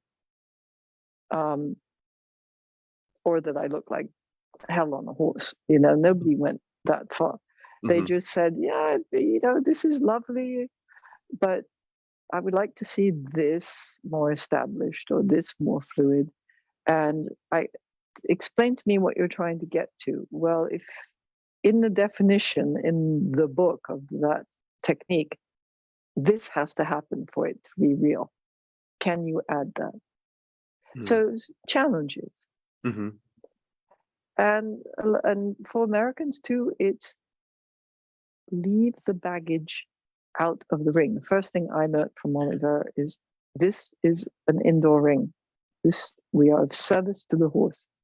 Whatever is in your emotional pattern, in your anxieties or whatever, it has no business here. And then he looked at me and he said, doubly so for you because you're a female. It's like no emotions, out of turn. Why? Because in order to be clear to the horse, you must train cold. It must not be based on emotion. Your emotions come to encourage the horse, to encourage the platform. But to create the platform, you must know what you're doing, and the horse must trust your integrity. You must have the integrity to hold yourself. Whatever is happening in your human life has nothing to do with the equine at that moment. Right. And you have to bring boldness to it. Because training is a creative act that way. You have to be bold. If you're going to add an ingredient, you have to add it. And you have to then not crank the heat nervously before it's cooked. So that's when experience and an outside eye can say, okay, I get where you're going, but you've missed this pit stop and you're jumping the gun with the heat. You're putting too much heat. And then it's a question of also some people want their tact, or if they're missing a little bit of one aid. So they just come and for 3 or 4 days, they work one aid, one idea. Okay. The funny thing for me is they always come in. I always say, I think I did that with you, make a list, make a wish list, make a realistic list, what you think you need to work on. Make a horse list, what movements you haven't been experienced or balanced, and then make a crazy ideal, this is where I want to be, and this is who I want to be in 4 or 5 years. But the first day is always, well, try to get to this point. There's A, there's B, there's C. Try to get there with tact and with unity between your aids, because that's what schoolmasters do for you. They don't just blindly piaffe or blindly do 15 tempis with their eyes shut in little rinky-dinky ways, right? It's more about teaching you where you are and where you hesitate. So that's what APAHA is about, is to, maybe it's because I'm a Trekkie, to boldly go where no woman has ever gone before. But it's true. There you go. Yeah. There you go. Yeah, I love it. And what is it that APAHA stands for? Oh, Association for the Preservation of Horsemanship. Association for the Preservation. But it really was about horsemanship too. Because a lot of people want to get on the trained horse and think lightness, and don't take responsibility about the faults in their body, nor how they're talking, and nor how they're feeling, and how the horse is reading those. So that's really why it was named that. And it's the preservation of knowledge. Goes back to that first student, Sharon Campbell of Oliveira's, that was like, you've forgotten more than I'll ever know. Well, I don't want to forget it, and I want to give it to the next generation as much as I can. And I can't without the feel of it, because you can't just proselytize through the mediums or through paper. You have to show the little steps in between and the things that are grafted together. It's not just the written word. It's the gestural, as the French call it. It's the, for years, Oliveira never explained anything to me. showed me the gestures and would say, you know, half halt, go, until I got the instinct and I could read it off of the horse. And that's where there's a kinship to the Western tradition, is that it's about an apprenticeship and about knowing when to shut up and just listen and watch and absorb. Yeah. And that is So definitely so missing. It's funny that, is it because we're a nation of business people and shopkeepers that we think that we're somehow exempt from that tradition? Because in the show world in Europe, you have that tradition, the working pupil and the show and tell, and it's a very deep relationship between master and student with that. And sometimes it has negative moments, and it's to teach you that there will be negative moments in your horse life with horses. You have to be able to withstand that. And the first lesson is with the teacher, the human being, that occasionally will stomp all over your finer feelings and, you know, remove your ego or flatten it and roll it out like dough. I don't know. I think that apprenticeship just ought to have a much greater part in education. Yeah. It used to happen much more naturally, I think, in the 1940s, 50s, because there weren't so many teachers, there weren't so many, it wasn't as easy to get around. I think the big, enormous distances in America make it a bit hard to have that. And I think that's why your generation is doing such a great job at linking up. You really are. Even if sometimes I'm a bit mystified at the wording, it's like you invent a speak about the whole training process, and I'm like, okay, then I have to sort of say, I have to quiz you and say, what does this mean? And that's the show and tell that I'm talking about. I need to learn from you in your words what this means, so then I can relate it to, oh, it's this tool and this is how you use it. Right. And so it's good for both sides. It keeps me current and able to dialogue, and it keeps the students also an accountability to the past history and methodology that they have to justify. And it's important also because if you don't have a big horse early on in your career and you haven't had the formation, sooner or later, someone from the show world or someone who's a rival clinician will turn around and say, and how many piafs have you done in this on demand? And how do you do that? Right. And, you know, so we try and set up those lessons. It didn't catch on as much as I hoped it would, the financial sector, but it caught on visually. People loved to come and watch the workshop and love to see the reports. But it's made conversations from the people who study.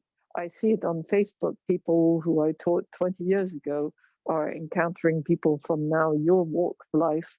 And, you know, it's a cozy thing to have left little footprints on your forehead. Yeah. Well, like you say, it keeps the conversation going, which is essential. It's the only way it carries forward, right? Yeah, and it's already skipped teaching generations in Germany and France. It skips one or two more, it's gone, you know. I don't know Portugal. It was my first time going to the school, but they preserve the Maialva school. It's a different tradition. But that's why I made the effort. I was roundly criticized on both sides of the Atlantic. The Oliveira cartel in Europe criticized me for helping the show riders in America, and then they criticized me, and the Americans criticized me for helping Saumur. And I'm like, I'm a free agent. Right. Nobody gave me I had the start I had, and at 17 I had nothing left. I had no money, no opportunities, nothing. I just had the skills. And I put myself through college and life on those skills. Not many people know this. They just assumed that I had the wherewithal to do that.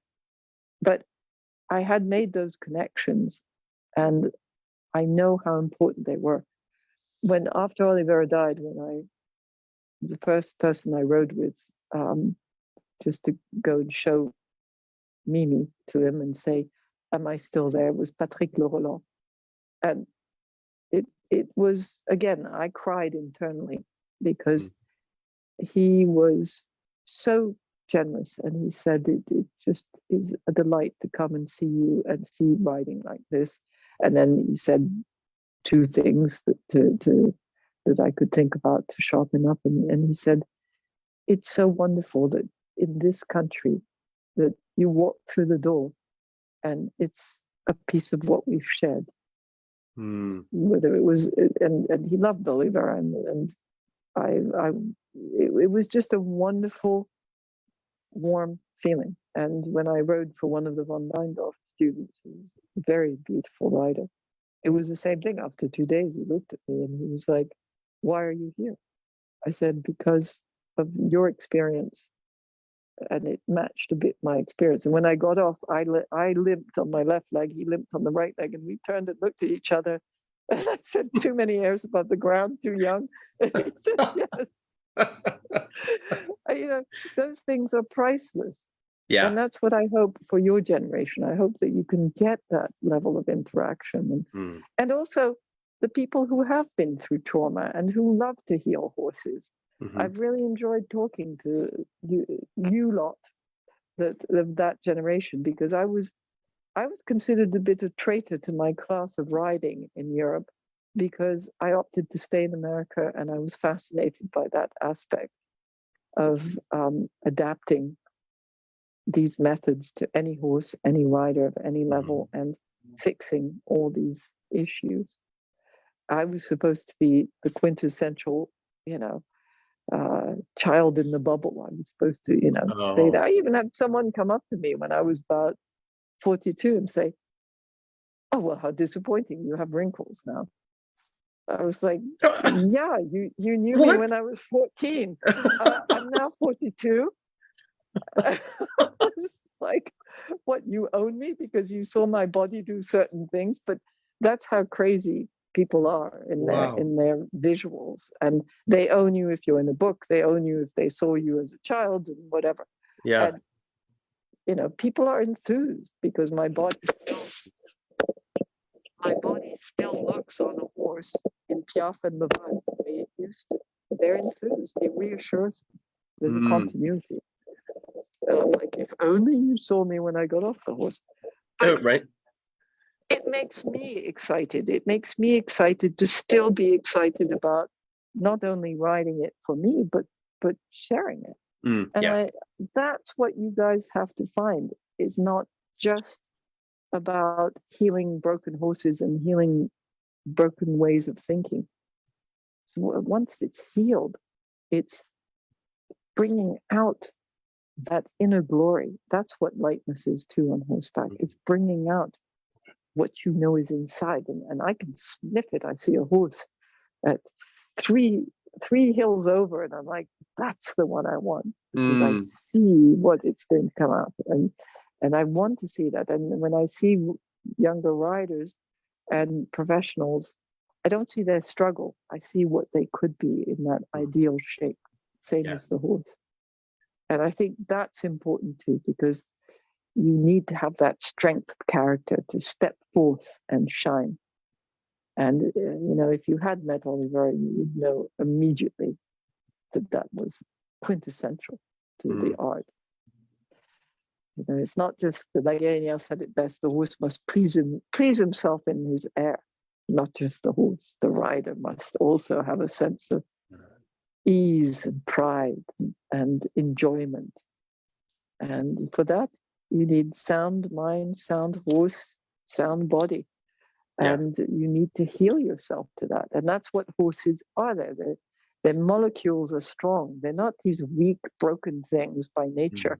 They move through air. They play games of chicken. They suddenly pounce on you, and then they go, "Ah, no, I didn't mean it."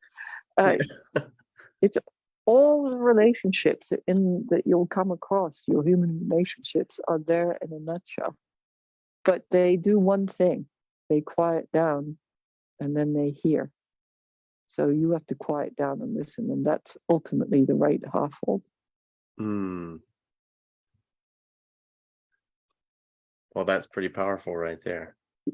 Zen frog. Yeah. Yeah. That's a couple of my students would say, "Oh, Yoda's back." Oh, that's great. That's great. Tune in, you must. Tune in, you must. There we are.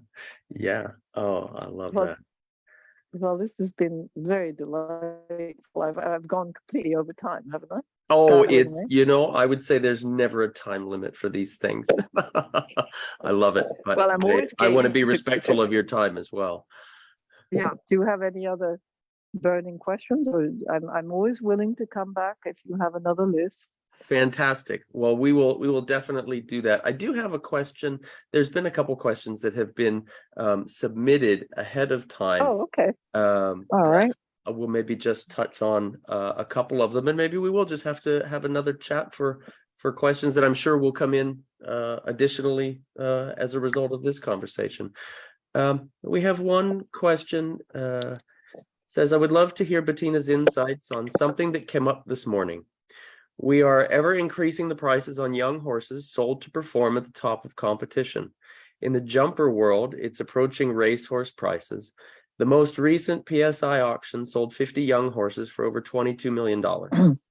Top selling horse at 4 million euros was a 6-year-old mare. The training that goes into these young horses to get them to perform for these quick sales is unquestionably very hard on their minds and young bodies, putting many horse trainers in the fix of either keeping them patched up for their lives in the top of the performance world as we push medicine to help keep pushing horses to their limits, or we take the route of healer in rehabilitation.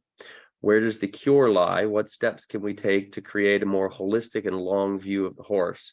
And what's the most effective way to use classical principles and teachings to renegotiate a relationship with horses in the performance world? Okay, well, first of all, this is something that has come up periodically in my career, where I've spoken to both the auction riders and also the people who train the young horses for the sales, who the good people are horrified at the shortcuts that the not so good people take. Mm-hmm. And I think it's like everything else. There are good people, and you have to know, you have to go and look for them. Mm-hmm. And I think it's the quantitative factor that's made the prices skyrocketed. It's this notion that, and I blame America for that. I really, really have the harshest condemnation for the American system, that we are not capable of producing our Grand Prix horses here, and that we have some really well-bred young horses, and we go constantly to Europe rather than riding better and producing better teachings, and that we have to go and get these incredibly expensive horses. Well, the problem is there are very few horses. They don't have to be expensive, but there are very few horses that have the capacity to move and balance and arch the neck in a certain way. And upper level dressage has gone into this uber breeding program for this uber exaggeration of riding. And they keep telling me it's so much better now. If it's that much better, why are the techniques becoming so astringent, is the best way of putting it, with young horses? Already in my day, the 3-year-olds and 5 to 5-year-olds that used to get out of the auctions and the FEI young horse, they were marred. They were already marred. And I remember talking to the leading German guy, and he was appalled when he came to America to see the frames that America was putting on 4-year-old FEI horses. Appalled. He was absolutely parallel to what Mr. Oliveira said about leave the noses out and let the horses round up. And so it's the speed of needing to get there. It's the fact that they put 6-year-olds into the small tour now. The fact that people will say to me, do you happen to have an Iberian that can do a Prix Saint-Georges that's 6? I'm like, no, go away. Wow. And then I said, but you keep saying I'm old fashioned, so why are you asking me? It's not going to happen on my watch. Right. So I think that's the general malaise. Are all of them badly trained? No. I think that's a gross generalization. And is the act of competing young horses destructive? Not necessarily. I've seen equal amounts of destruction through people who waft around abandoning the horse between the aids in the name of lightness. So, in fact, I've seen worse destruction because chiropractically it's harder on the horse than being wedged. Yeah. In fact, the old head of Saumur said that to me years ago, and he was absolutely right. So, I think that's something you have to be very careful about.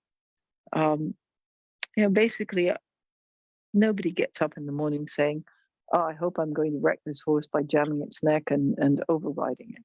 Right. I haven't really come across many people, and the ones that do are self-admitted, very venal, need to make money.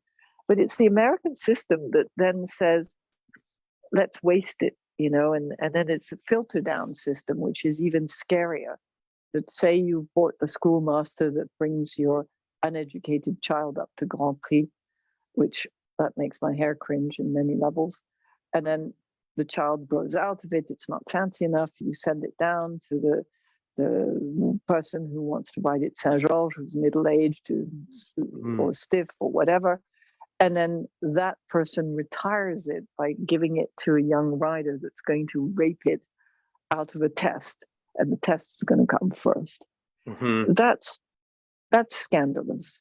That's scandalous. It's such a lack of respect for the educated horse that worries me more than what's happening to the young horses.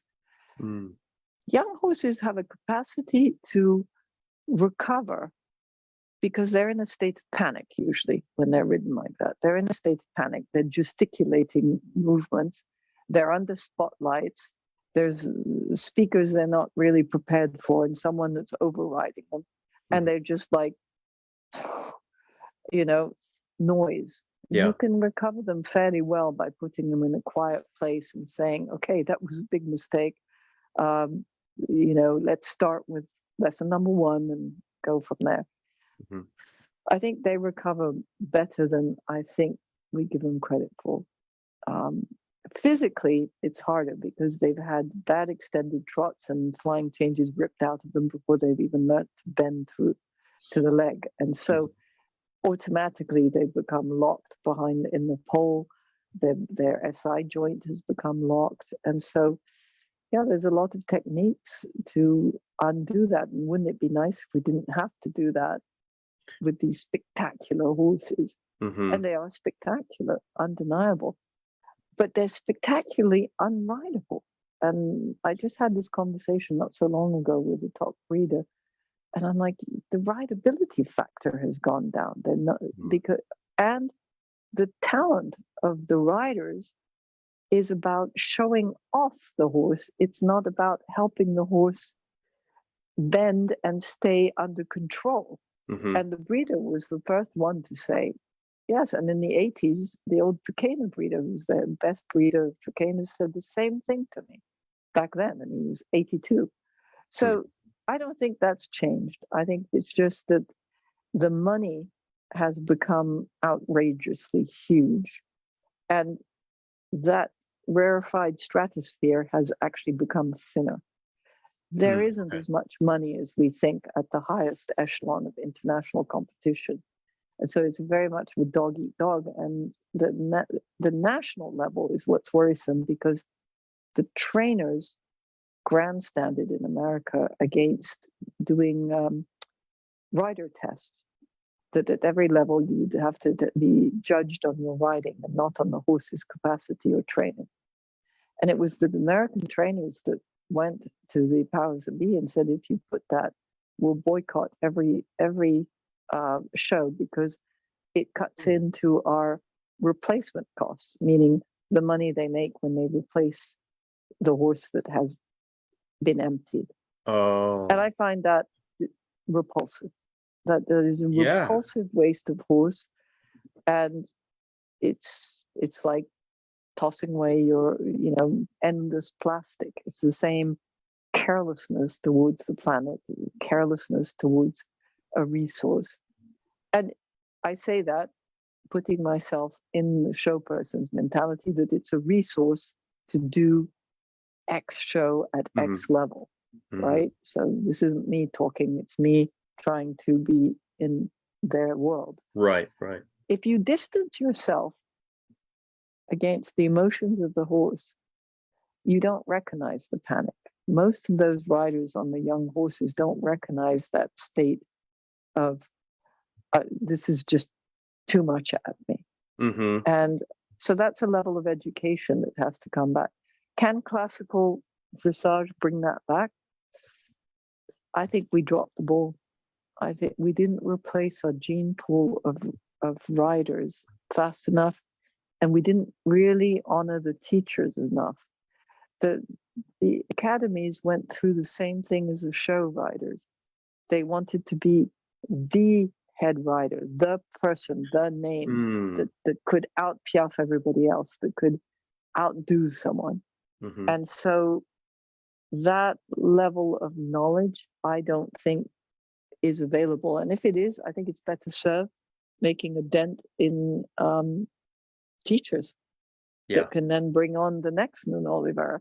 I don't think we're really there to clean up the Augean stables of what's being created in the name of international competition. That's their own world.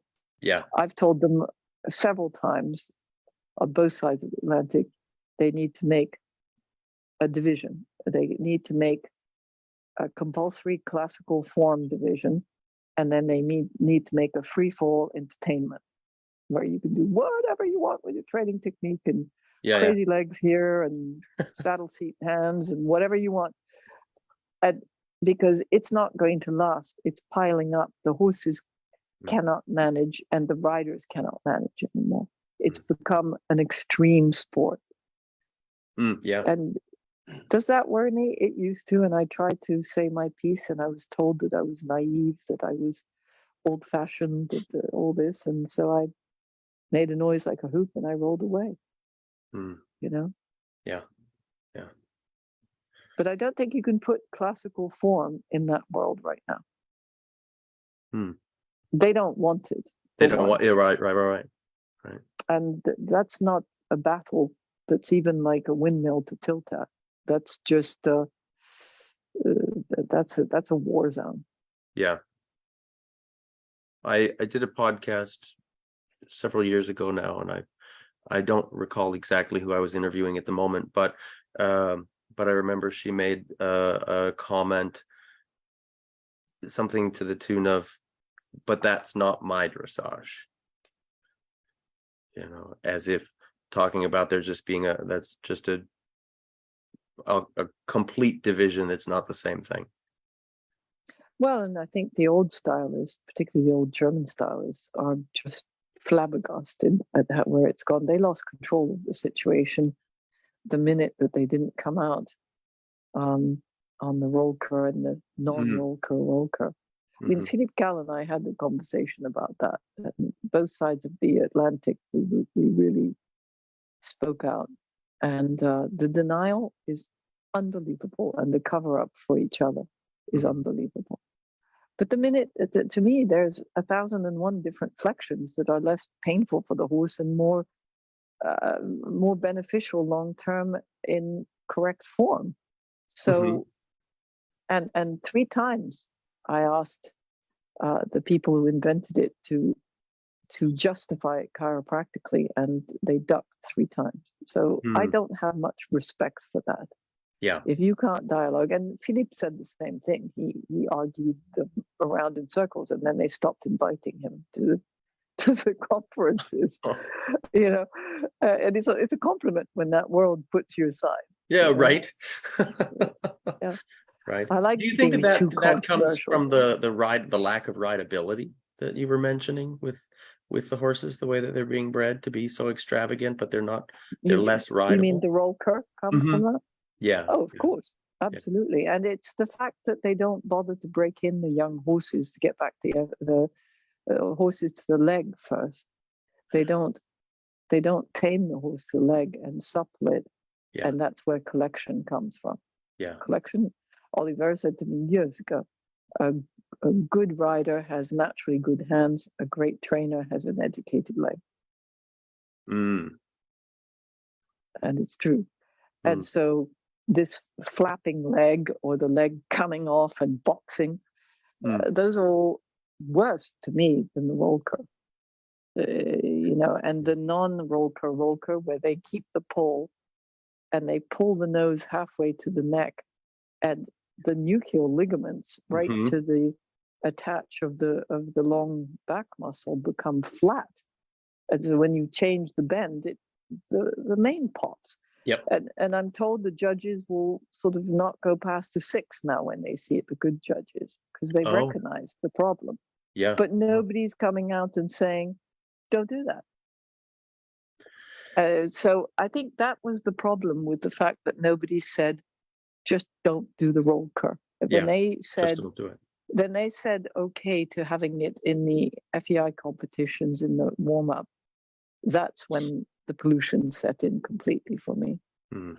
There were other things that were equally horrible. There were razor blades, serrated edges, curbs in my day, and that you just say, what on earth is going through your brain that in the name of lifting horses' tootsies in odd ways justify that? It's sort of like, and then you call it dance. I'm like, what? Mm. So you're going to equate Baryshnikov to going into a bar, a saloon, and going up to someone and shooting underneath his feet, and when his feet do this, you're going to say that's Baryshnikov. Right. Okay, but if you really believe that, I don't have to talk to you. Right. We're done. Right. Right. And there wouldn't be anything to be said. Well, yeah. Yeah. That kind of leads us into another question on here that came as well. The question is, can you ask Bettina about working young horses under 3 with groundwork, and when is the best time to start working with them, and for what length of time? well, it again depends what your discipline is and what you intend to do with it. If you're developing a dressage horse, it's very hard to do any work until the growth plates are stable and the knees are shut. Mm-hmm. So it really depends on the maturity of the individual breed. Mm-hmm. Basically, framing, leading, teaching the horse to lead in an educated fashion with the same posture that you would do in hand. I will walk them on the lunge. I will do a little bit of hill work, but I don't really do anything with the horses until they're 3.5. So Okay. Yeah. I don't really have that much to say. I don't. Yeah. Oliveira didn't even touch them until they were 4. So it's again, our horses have to last. We ask them a lot of work in their hocks and backs Mm-hmm. because self-carriage costs and lightness costs. So we don't. There's no tradition beyond starting them up with a lunge line and then working some of the in hand. I tended to do much more of that to prep the horses for Oliveira than he did. He tended to put them in the rig and get their top line under control. So I think all of those things, light cavaletti work when they're 3.5 is good. Okay. I particularly like doing circles around a cavaletti and then going over it. And then I alternate a lot, lunging and work in hand. in the same session. I don't sit there didactically saying work in hand one day, lunge the other. I change surface too a lot. And the French word is passe-partout. I like my horses' feet to go through everything. I like them to be able to go and slosh through puddles and that sort of thing. Great. Good. Perfect. All right. And now some wrap-up questions that I'll have here. If there was one specific thing that you could recommend for riders to focus on as a primary means of improving their horsemanship or their dressage, their riding in general, what would that be? Control over their body and self-awareness on the body. That's the single biggest bugaboo as you go up the level of sensitivity, is that coordination. Particularly in the groundwork, few people warm up their own bodies. I just did a series for the French Link Hugh Perfect, and it's just interesting to me how little responsibility we take on our own formation. After my rehab, I had to do a lot of tango for my leg to come back. I had to do a lot of strange pool aerobics with the pressure of the water. I've never been lazy about that, and I'm always amazed at how unaware riders are that as you get higher and higher up, and you have to be within millimeters of precision and speed. You really have to know your body. So that to me would be step number one. To be a success in dressage is also to understand the biomechanics that you're trying to aim for. A lot of people read theory and talk about words, lightness, that sort of thing, throughness, but they don't use their eyes and see if they're actually achieving it. So also be honest. Be honest. Look at your shadow if you don't have a mirror. Get a video. Get a friend to take a series of pictures, and that will sort things out really quick without a motor drive. And look, I have a basement full of pictures of training sessions, not just videos, taken in quick fire, but not motor drive, because it shows me when I'm out of balance and when my body is not under control, when I'm out of balance. And I can't help the horse if I'm not in control of my body when the horse is falling out of balance. Sure. Yeah, great. Let's see, what is your present personal definition of horsemanship?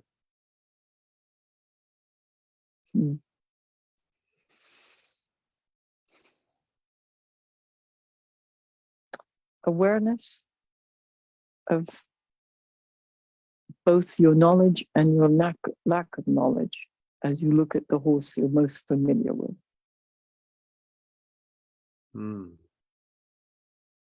I like that. If you had, I'm just totally pulling this one out, not off the list. If you had I've asked this before and I didn't have it on the list, but if you had a giant billboard for the whole world to see, what would be the message you'd put on it? Go away.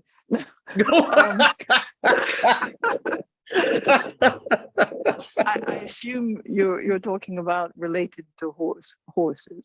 Oh, well, it doesn't necessarily have to be.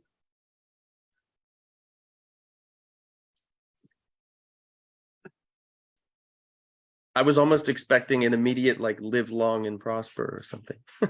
Well, I think be aware and be bold with it.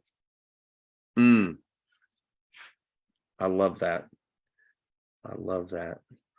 And just a final question here. If folks are looking to find more information on you and what you're doing and how to learn from you and from what you've created, how can they find that? It's a bit too late for me. I'm at the end of my career and life cycle, but I have students and I'm always willing to share that.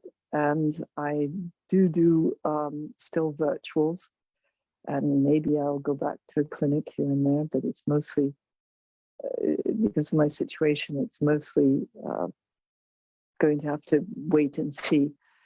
But I would encourage them to just tell me their geographic location, first of all, and then ask really who can help them. And a lot of it is, I always say, provide me with pictures, with a bit of video, with you, and tell me a little bit about your character, so that then I can custom refer you to someone, or one or two people that have that option. But for me, because of my time limit, I now really am only working with people who have already had their feet firmly on the path a certain amount. I just, I don't have enough energy anymore, and I don't think I'll have enough time. But that said, I'm always open to answering questions and doing virtual consults and helping anybody, so that they can get my email off of the internet, and they can also contact APAHA if that keeps going. If I have the energy next season to do another, then those applications can be looked at. Perfect. And you know, I do have a few deputy dogs, so if I can't do it, what I do is I consult behind them or with them. Great. All right. Well, Bettina, thank you so much. This has been so much fun. And so you keep educating yourself. And I'm glad that you're going to Europe, and you keep walking through my door, and keep educating yourself, so that when people call me, I can refer. There we go. That's all of you guys that are out there doing such a great job as clinicians. I'm so proud of you all, because I really worked hard in my clinic skills. 43 years of clinics, and I loved it. And it really warms my heart that you guys are out there stomping the ground and sacrificing your training time. And I'm always telling the clients, be nice to the teachers, because that they are sacrificing their learning time to help you. Yeah. And maybe that's what we'll have to do. Maybe you're going to be organizing a bunch of people, and I could be there either in person or virtually, and a bunch of teachers, so that we can have a private teaching clinic. That might be a fun APAHA thing to do. I think I still haven't forgotten the Boucher one. I think that's going to be something that will have to happen around this area, but we're working on it. Yeah, great. And so, all right, my friend, get some rest, because I know you're in the middle of a clinic, and thank you for this time. Absolutely. Thank you so much, Bettina. I look forward to chatting with you again very soon. And thank all of your readership or podcastship for attending. Yes, absolutely. Take care. Thank you. Ride well. Bye now. Thank you. And gang, I want to thank you so much for tuning in for episode number 56 of Talking About Horses. I really appreciate you giving Bettina and I your ear for this time.